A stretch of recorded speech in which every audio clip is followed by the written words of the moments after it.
Les raisons de la persécution tiennent à l'essence même de la foi.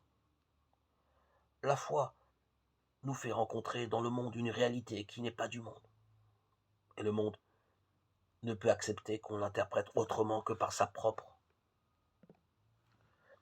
analyse de lui-même. Dieu a une certaine vision du monde qui paraît suspecte à celui-ci, du fait qu'elle ne vient pas de lui.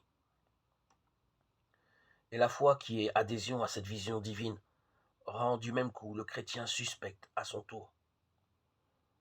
Encore faut-il cerner les raisons précises de la révolte du monde contre le disciple pour définir l'attitude et les qualités de celui-ci.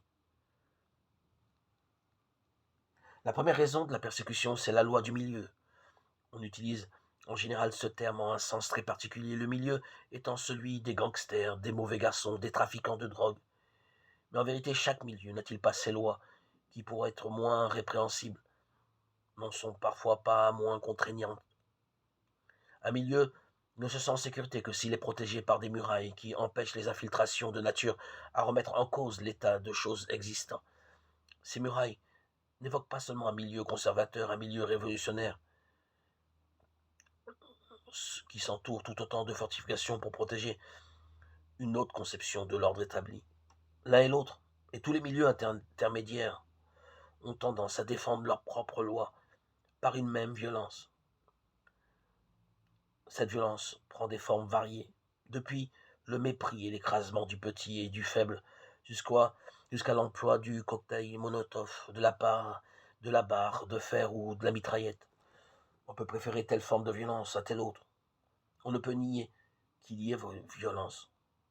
En fait, bien souvent les hommes qui composent ces milieux défendent des lois qui les sécurisent. Le Christ et à sa suite le disciple apparaissent comme ceux qui opèrent une faille dans la muraille. Ils annoncent un bonheur étrange qui ne se réalisera en plénitude que plus tard, un bonheur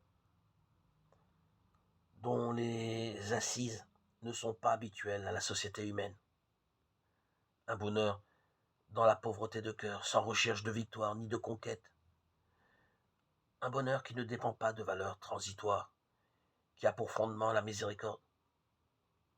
Ce bonheur, quelle est sa valeur? Vaudra-t-il la sécurité présente? Mieux vaut garder ce que l'on a.